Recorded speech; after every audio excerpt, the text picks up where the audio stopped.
Hello ladies and gents, it's Tom here once again from the West Ham Faithful. Before I start this video, if you wouldn't mind hitting that like button, if you like the video anyway, you can watch it and then hit the like, hit that subscribe button. And also, if you're watching on TikTok, hit me a follow, man.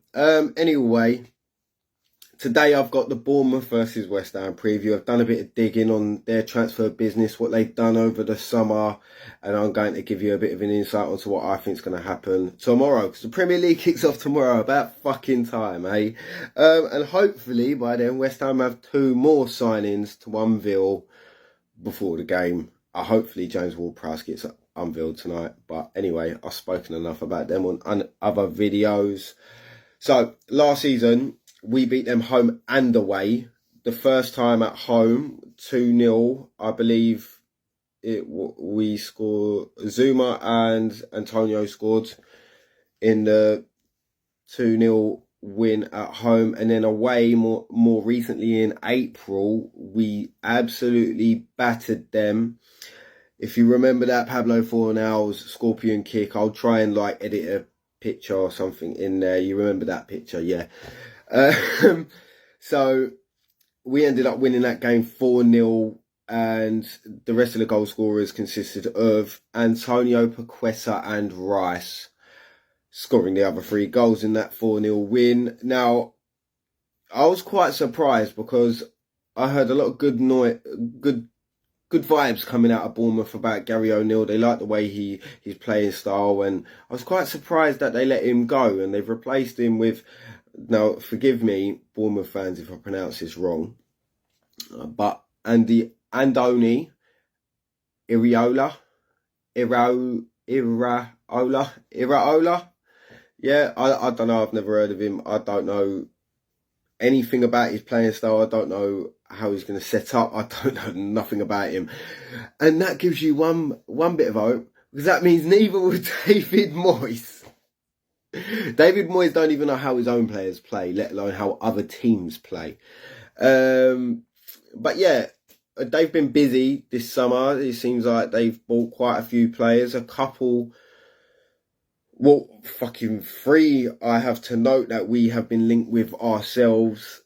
But the first one was Traore, which is their star signing over the summer. I don't know much about him. He come from Sassuolo, the same team as Gianluca Scamacca come from. They've had a lot of money go into their club over the past couple seasons. I mean, they sold Raspadori and Scamacca last season. They've just sold Traore for about 25 million euros. Alex Scott was 23 million euros. We were also linked with him. I'm quite disappointed that we didn't, and there's a lot of controversy.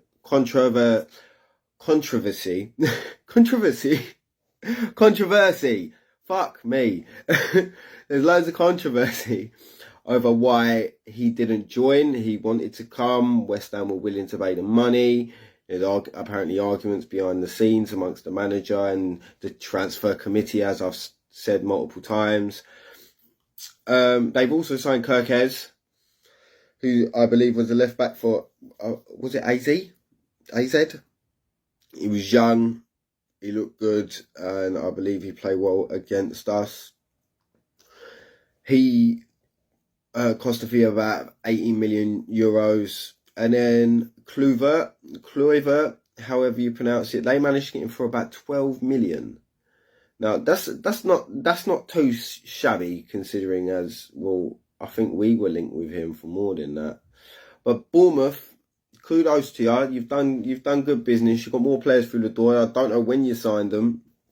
I genuinely don't. So I don't know if they've had much of a pre-season or anything. I haven't heard much about Bournemouth this pre-season, but I don't have many Bournemouth followers, so that would probably explain why. If you're a Bournemouth follower and you want a West Ham point of view, hit the subscribe button or follow me, which that is the plus up there. But yeah, in my opinion, I believe they've done good business. They still got Dominic Solanke, a player who we've been linked to as a replacement for Gianluca Scamacca.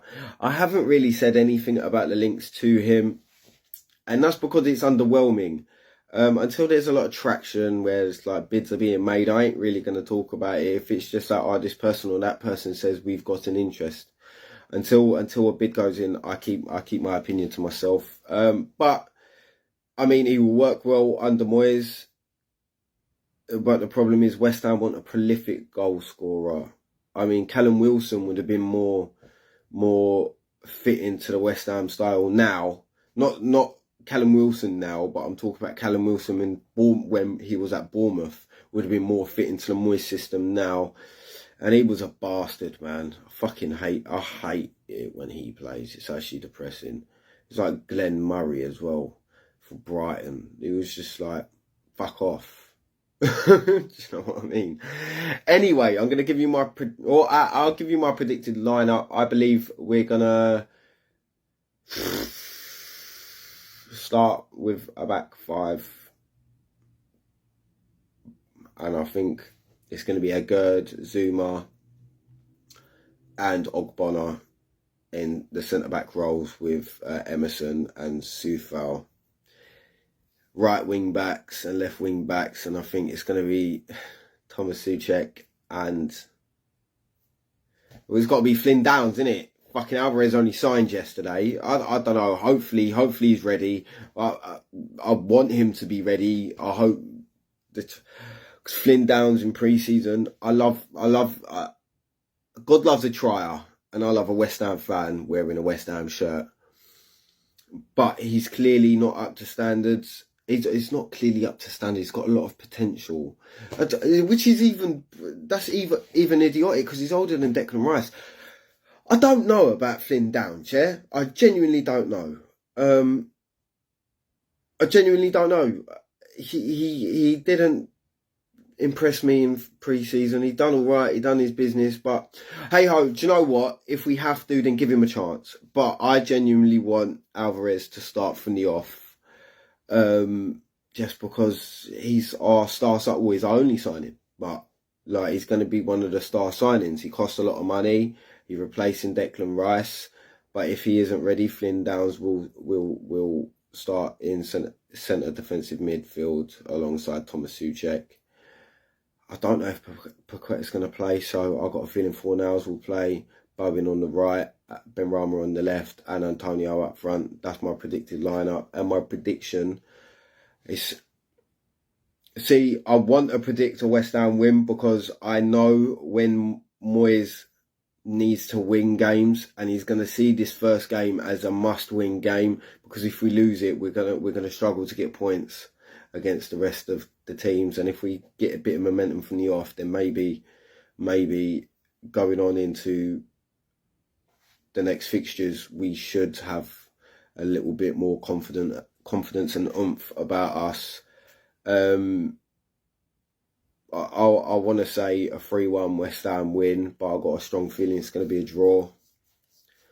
I'm optimistic, but from what I've seen in recent displays in our pre-seasons, we don't look ready. And Moyes, before the season started, is under pressure.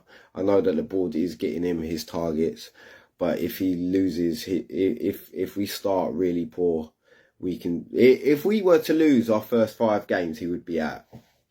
He'd be gone. If we were to lose, or if we didn't win one, I think he would be gone.